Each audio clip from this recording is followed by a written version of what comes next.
ஆச்சி பாதாம் ட்ரிங்க். ஆச்சி பாதாம் ட்ரிங்க் ஒன்னு வாங்கினா ஒன்னு ஃப்ரீ.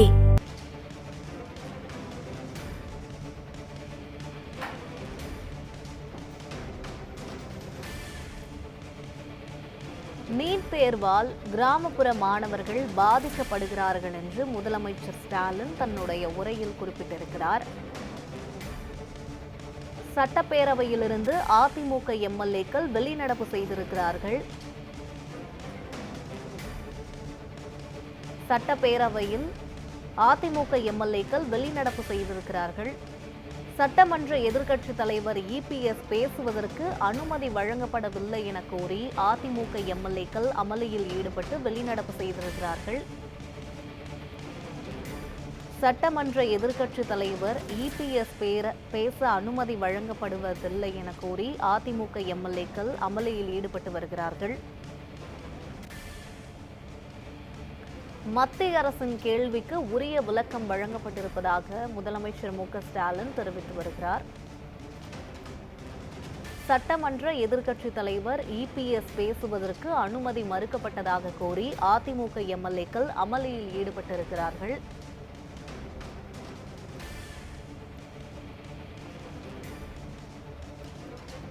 சட்டமன்ற எதிர்க்கட்சித் தலைவர் இபிஎஸ் பேசுவதற்கு அனுமதி வழங்கப்படவில்லை என கோரி அதிமுக எம்எல்ஏக்கள் வெளிநடப்பு செய்து அமளியில் ஈடுபட்டு வருகிறார்கள். ஊடகவியலர் திரு சவுக்கு சங்கர் வீட்டில் 24/3/2025 அன்று காலை அவரது தாயார் அவர்கள் தனியாக வீட்டில் இருந்தபோது சுமார் 50 பேர் கொண்ட கும்பல் அத்துமீறி அவருடைய வீட்டின் கதவை உடைத்து உள்ளே நுழைந்து தாக்கல் நடத்தி அங்கிருக்கின்ற பொருட்களை எடுத்து சென்றதுடன் அந்த பொருட்கள் பல பொருட்களை அடித்து நொறுக்கியிருக்கின்றார்கள். மற்றும் படுக்கரை, சமையலறை, சமையல் பொருட்கள் அனைத்தும் அதை சேதப்படுத்தியிருக்கின்றார்கள். அதோடு வீட்டுக்குள் நுழைகின்ற பொழுதே அவள் எடுத்து வந்த அந்த மலத்தை வீட்டுக்குள் கொட்டியும் சாக்கடை தண்ணீரை ஊற்றியும் வீட்டை மிக மிக மோசமான முறையிலே, கொடுமையான முறையிலே இந்த செயல் செய்திருக்கின்றார்கள். அதை நாங்கள் வன்மையாக ஏற்கனவே கண்டித்திருக்கின்றோம். இப்படி கீழ்த்தரமான செயல் இதுவரை. இது பற்றிய கருத்துக்களை வழங்குவதற்காக சமூக சமத்துவ டாக்டர்கள் சங்கம் டாக்டர் ரவீந்திரநாத் நம்முடன் இணைப்பில் இருக்கிறார். வணக்கம் சார். சட்டப்பேரவையில் நீட் தேர்வுக்கு எதிரான பல கருத்துக்களை முதலமைச்சர் பேசி வருகிறார். இது பற்றிய உங்களுடைய பார்வை என்ன, பதிவு பண்ணுங்க சார். நீட் நுழைவுத் தேர்வு என்பது மாநில உரிமைகளுக்கு எதிரானது, கூட்டாட்சி கோட்பாடு எதிரானது. மாநில அரசுடைய கட்டுப்பாட்டில் உள்ள இடங்களுக்கு மாநில அரசு தான் மாணவர்களுக்கு நடத்த வேண்டும். அது எந்த வகையிலும் ஒன்றிய அரசு தலையிடுவது கூடாது.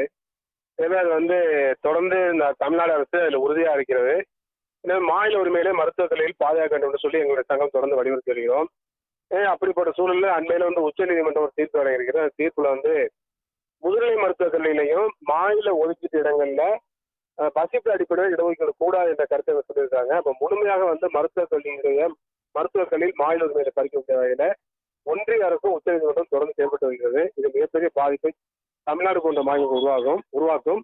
எனவே அந்த அடிப்படையில நீட் நுழைவுத் தேர்விலிருந்து தமிழ்நாடு அரசின் கட்டுப்பாட்டில் உள்ள இளநிலை, முதுநிலை, உயர்தரப்பு மருத்துவர்களுக்கு விலக்கு பெற வேண்டும் என்பதுதான் சரியாக இருக்கும். அந்த அடிப்படையில் தமிழ்நாடு அரசு எடுக்கக்கூடிய முடிவுகளுக்கு சமூக சமத்துவ டாக்டர் சங்கம் முழுமையான ஆதரவை தெரிவிக்கும் என்பதை தெரிவித்து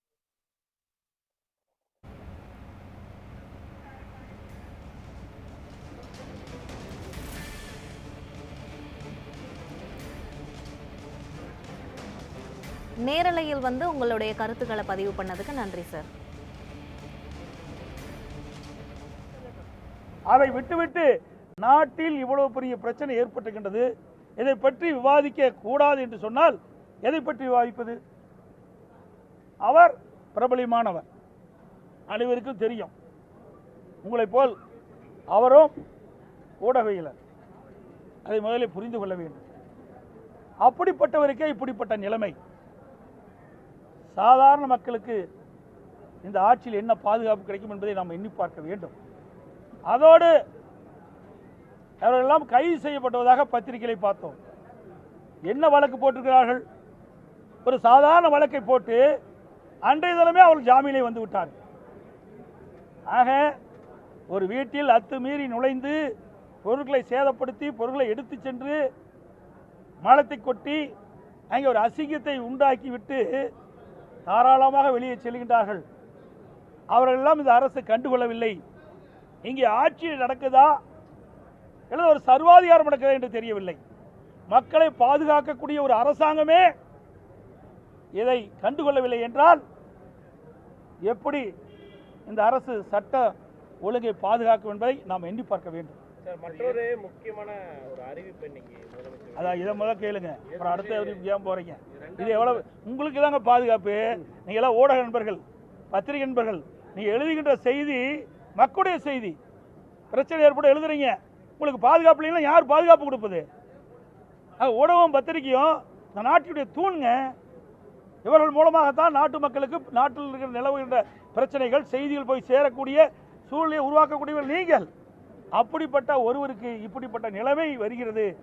இதை சட்டப்பூர்வமாக நீங்கள் நடவடிக்கை எடுக்க வேண்டும் தான் நாங்கள் கேட்குறோம். ஆனால் சட்டப்பூர்வமாக நடவடிக்கை எடுக்க வேண்டிய அரசாங்கம் அதை கண்டுகொள்ளாமல் ஒரு சாதாரண வழக்கு போட்டு அன்றைய தினமே வெளியில் வராங்க. சொல்லுங்க பார்க்கலாம், எப்படி மிக மோசமான ஒரு சட்ட ஒழுங்கு தமிழகத்தில் இருக்கு என்பதுக்கு இதுவே சான்று. ஏற்கனவே 2 முறை சட்டமன்றத்தில் பேசுறீங்க, 2 முறையும் உங்களுக்கான அனுமதி மறுக்கப்பட்டிருக்கு. 2 முறையில் இது கொடுத்ததிலிருந்து ஏற்கனவே இதை இந்த ரைஸ் பண்ணாங்க சட்டமன்றத்தில். இதை கவன ஈர்ப்பாக கொடுத்தாங்க. கவன ஈர்ப்பா எங்களுடைய சட்டமன்ற எதிர்க்கட்சி துணைத் தலைவர்கள் கொடுத்தார், முறைப்படி கொடுத்தார். அப்போ எடுக்கல. சட்டமன்றத்தில் இந்த பிரச்சனை எழுப்பணும், உங்களுக்கு வாய்ப்பை தரணும்னு சொன்னாங்க. இது வரைக்கும் வாய்ப்பே கொடுக்கல.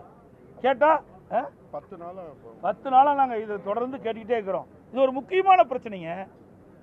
உங்களுக்கெல்லாம் பாதுகாப்புக்காகத்தான் இந்த பிரச்சனையை எழுப்புறோம். ஆக ஒரு பிரபலியமான ஒரு நபருக்கு பட்டம்பகல் அவர் வீட்டில் உள்ள பூந்து அடித்து நொறுக்குறாங்க. உங்கள் தொலைக்காட்சியெல்லாம் பார்த்தோம், பத்திரிகைலாம் பார்த்தோம். எவ்வளவு கொடுமையான செயல். அதற்கு தான் இந்த அரசு என்ன நடவடிக்கை எடுத்திருக்குதுன்றது கேட்டோம், பதிலே இல்லை. இந்த வழக்கு சிபிசிஐடிக்கு மாற்றிட்டோன்னு சொல்கிறாங்க. மாற்றினா போதுமா? ஏங்க ஒன்றும் இல்லை, ஒரு ஐடிவிங்கில் போட்டால் 15 நாள் சிறையில் அடைக்கிறீங்க. ஒரு செய்தியை, நாட்டில் நிலவுகின்ற செய்தியை வெளிப்படுத்தினா எங்களுடைய கட்சி தோழர்களை, நிர்வாகிகளை சிறையில் அடைச்சி ஜாமீனுக்கு போராடி எடுக்கிறோம். ஒரு வீட்டில் அத்துமீறி வீட்டை உடைச்சி வீட்டுக்குள்ளே சென்று அவர் தாயாரை கடுமையாக விமர்சனம் செய்து அங்கே இருக்கிற பொருளெல்லாம் உடைச்சி சேதப்படுத்தி அங்கே இருக்கின்ற பொருள் அள்ளிக்கிட்டு போகிறாங்க. இதை கண்கூட எல்லாமே தொலைக்காட்சியில் பத்திரிகையில் பார்த்துருக்கோம். அப்படிப்பட்டவர்களுக்கு இந்த அரசாங்கம் என்ன வழக்கு தொடர்ந்துருக்குது, என்ன செக்ஷனில் வழக்கு தொடர்ந்துருக்குறீங்க? அவர் அன்றைய தினமே ஜாமீனில் வெளியே வந்துட்டார. அப்படின்னா இதுக்கு பின்னால் யார் இருக்கிறா? அதுதான் முக்கியம். சரியான நடவடிக்கை எடுத்திருந்தா பேச விட்டுருப்பாங்க. சரியான நடவடிக்கை எடுக்கல, அதனால எங்களை பேச விட மறுக்கிறாங்க. உண்மை நிலையை சட்டமன்றத்தில் பேசினா வெளியில் வரும்ல. அதனால அவர்கள் பேசி மொழிகி எங்களை அவையிலே பேசுவதற்கு அனுமதி மறுக்கிறாங்க. இதுதான் சம்பவத்துக்கு பின்புலமா தமிழ்நாடு காங்கிரஸ் கமிட்டி தலைவர் செல்வப்பிள்ளை சவுக்கு சங்கர் ஒரு குற்றச்சாட்டம் முன் வச்சிருக்காரு. அதுக்கு நாங்கள் உள்ளேலாம் போகல. எங்களுடைய கோரிக்கை, ஜனநாயக நாட்டில் அனைவரும் சமம். இது ஒரு மிகப்பெரிய ஜனநாயக நாடு இந்தியா. அதில் தமிழ்நாடு மாநிலம் இருக்குது. தமிழ்நாடு இருக்கிற காவல்துறை, ஸ்காட்லாந்து காவல்துறைக்கு இணையாக போற்றப்பட்ட காவல்துறை இன்றைக்கு கைகட்டி மௌனம் சாதித்து திமுகவுக்கு ஏவல் துறையாக செயல்படுறது தான் மிக மிக கேவலமாக இருக்குது. இது எல்லா பகுதியிலுமே போகுது, எல்லா மாநிலத்திலும் இது போகுது, செய்தியாக நீங்கள் போகுது. ஆக ஒரு பிரபலமான ஊடகவியலாளருக்கு இப்படிப்பட்ட நிலைமைனா அப்புறம் தமிழகத்தில் எங்கே சட்ட ஒழுங்கு சரியாக இருக்குது? முதலமைச்சர் சொல்ல மிகச் சிறப்பாக இருக்குது, அங்கொன்று இங்கொன்று தான் நடக்குது, வேண்டுமென்ற எதிர்க்கட்சிகள் இதை பெரிதுபடுத்துகிறாங்க. இவ்வளோ பெரிய சம்பவம் நடந்திருக்குது, சரியான வழக்குகள் அவர் மேல் போடாமல் அன்றைய தினமே ஜாமீனில் வரார். என்ன சொல்ல வரீங்க? ஆதரவு தெரிவிச்சா ஒன்றும் கிடையாது, எதிர்ப்பு தெரிவிச்சா அப்படி இல்லைங்க. ஆதரவு எதிர்ப்புலாம் எங்களுக்கு கிடையாது.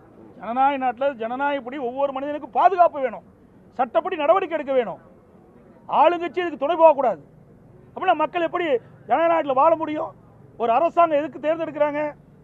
மக்களுக்கு பாதுகாப்பு கொடுக்க வேணும், அனைத்து வகையிலும் அரசு உதவி செய்ய வேண்டும். அதற்கு மாறாக அரசாங்கமே இதற்கு துணை போய்விட்டுதா என்று என்ன தோன்றுகிறது. எவ்வளவு கொடுமையான செயல்.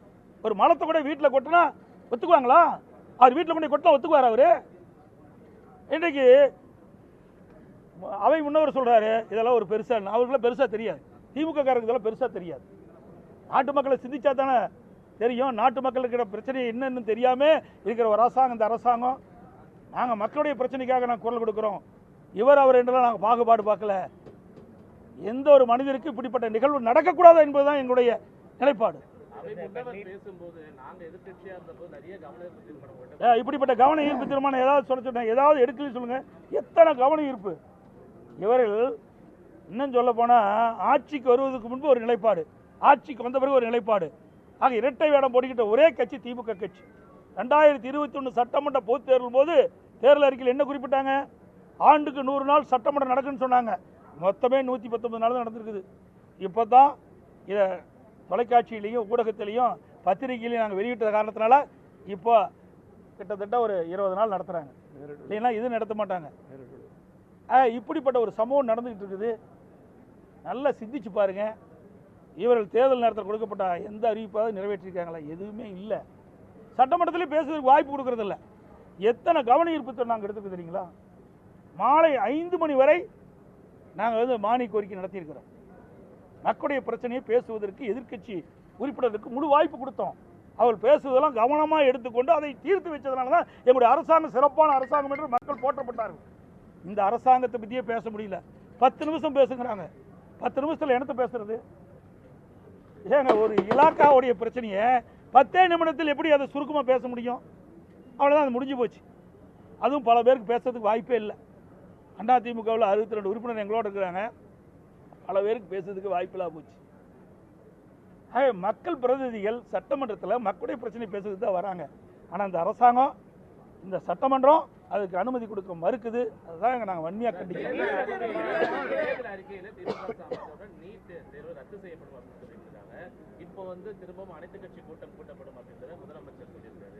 ஏங்க, அவரு நீட் தேர்வு ரத்து செய்யப்படும் என்று மக்கள்கிட்ட வாக்கு பெறுவதற்காக வாக்கு கொடுத்துட்டாரு திமுக சார்பா. இன்னைக்கு வேற வழி இல்லை. நாட்டு மக்கள்கிட்ட போனால் கேள்வி கேட்பாங்க. அதுக்கு மலுப்பலான பதில் ஏதாவது வேணும்ல? அதுக்காகத்தான் இந்த நீட் தேர்வு சம்பந்தமாக அனைத்து கட்சி கூட்டத்தை கூட்டம்னு சொல்லியிருக்காரு. ஏன் இதற்கு முன்பு தேர்தல் நேரத்தில் தேர்தல் அறிவிப்பு வெளியிட்டீங்களா திராவிட முன்னேற்ற கழகத்தின் சார்பா?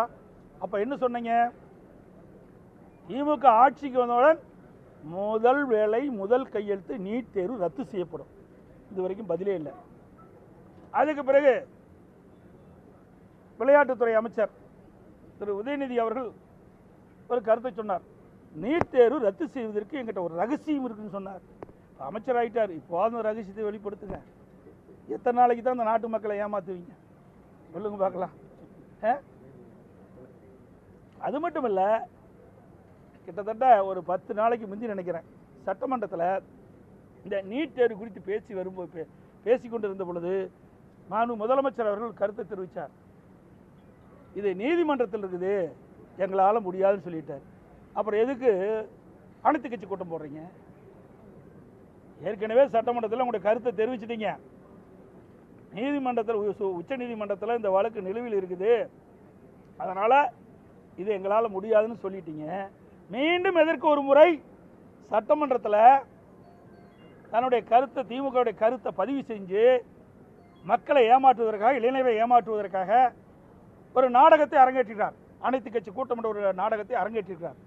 ஏன்னா தேர்தல் வந்தால் போய் மக்கள்கிட்ட கேட்கும்போது இதை கேள்வி கேட்பாங்களே, அதை மக்களிடத்திலிருந்து தன் தவறை மறைப்பதற்காக இந்த அனைத்து கட்சி கூட்டத்தை கூட்டாங்க. நாங்களும் தாங்க தீர்மானம் நிறைவேற்றணும். நாங்கள் மட்டும் சும்மாவாக இருந்தோம். நீட் தேர்வு தமிழகத்துக்கு விதிவிலக்கு அளிக்க வேண்டும் என்று தீர்மானம் நிறைவேற்றி மத்திய அரசுக்கு அனுப்பணும். நீதிமன்றத்தில் நாங்கள் போராடினோம். அப்போல்லாம் எவ்வளோ கிண்டலும் கேள்வி எங்களை பேசுனீங்க. இன்றைக்கு எத்தனை பேர் இந்த ஆட்சிக்கு வந்த பிறகு எத்தனை பேர் இன்றைக்கு நீட் தேர்வு தோல்வி வந்துவிடும் என்று உயிர் நீத்திருக்காங்க? சொல்லுங்க. 20 பேர் உயிர் நீத்திருக்காங்க இது வரைக்கும். சுமார் 20 பேர். இன்றைக்கு கூட எங்களுடைய கொங்கனாபுரம் பகுதியில் ஒரு இறந்திருக்கிறார். எண்ணி பாருங்க. இவருடைய பேச்சை நம்பித்தான் அந்த மாணவர்கள் இருக்கிறாங்க. நாங்கள் நீட் தேர்வு ரத்து பண்ணிடுவோம் பொய்யை சொல்லி 4 ஆண்டு காலம் ஓட்டிட்டாங்க. இப்போ நம்ம பொய் சொல்வதற்கு வழி இல்லை. ஏன்னா சட்டமன்றத்திலே முதலமைச்சர் சொல்லிட்டார். அதுக்காகத்தான் இந்த நாடகத்தை அரங்கேற்றிருக்கிறார். இன்னைக்கு அனைத்து கட்சி கூட்டத்தை நீட் தேர்வு குறித்து அனைத்து கட்சி கூட்டத்தின் மூலமாக எடுக்கப்படணும். இதனால என்ன எடுக்க போறாங்க? ஒன்றும் கிடையாது. நாங்கள் மட்டும் என்ன சொன்னோம்? நாங்கள் இல்லைன்னா சொன்னோம். என்னங்க இருக்கு? நீங்க அந்த கேள்வி கேட்கவே மாட்டேங்கிறீங்க. ஒருத்தருட்டு கூட கேட்க மாட்டேங்கிறீங்க. எங்களை தான் திருப்பி கேட்குறீங்க. சார், நாங்கள் எடுத்த என்ன நடவடிக்கைமோ அதே தான் நடவடிக்கை எடுக்கிறாங்க.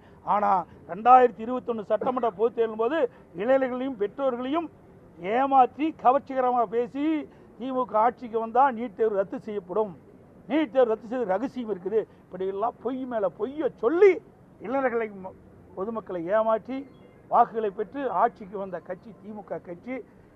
வருகின்ற சட்டமன்ற தேர்தலிலே நாட்டு மக்கள் இளைஞர்களும் பெற்றோர்களும் இப்படி பொய் பேசி வாக்குகளை பெற்ற திமுக கட்சிக்கு மரணடி கொடுக்க போறாங்க. நாங்க பின்னாடி சொல்றோம். இருக்கிறத கேள்வி கேளுங்க. அது மட்டும் இல்ல, இன்னைக்கு இந்த நீட் தேர்வு வந்ததுனால இன்றைக்கி அரசு பள்ளியில் படிக்கின்ற மாணவர்கள் இதில் போட்டி போட்டு மதிப்பெண் பெற முடியாத சூழ்நிலை இருந்தது.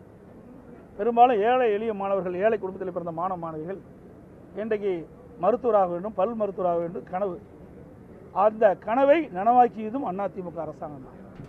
7.5% உள் இடஒதுக்கீடை கொண்டு வந்து நிறைவேற்றப்பட்டு சுமார் 3000க்கும் மேற்பட்ட மாணவர்கள் இன்றைக்கு மருத்துவராக, பல் மருத்துவராக இன்றைக்கு கல்வி கற்று வருகிறார்கள். இது இந்த சாதனைலாம் அதிமுக தான் செஞ்சது. இந்த அரசாங்கம் அமைஞ்ச பிறகு, திமுக அரசாங்கம் அமைந்த பிறகு எந்த ஒரு திட்டமாவது ஒரு உருப்படியாக செஞ்சுருக்காங்களா? எதுவுமே கிடையாது. எந்த திட்டத்தை அறிவித்தாலும் மக்களை ஏமாற்றுகின்ற திட்டமாக தான் இருக்குது.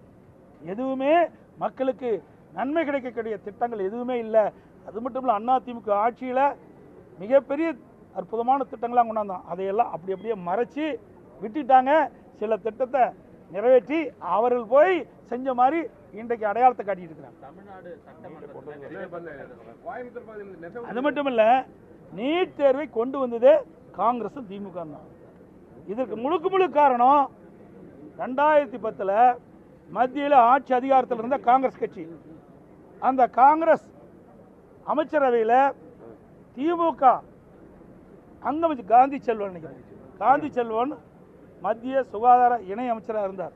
அப்பொழுதுதான் அந்த நீட் தேர்வுக்கு கையெழுத்து போட்டாங்க, நோட்டிஃபிகேஷன் அறிவிச்சாங்க. அப்போ இதை கொண்டு வந்ததும் காங்கிரஸும் திமுக தான், அதை எதிர்ப்பதும் திமுக தான். இப்படி இரட்டை வேடம் போடிட்ட கட்சி திமுக கட்சி.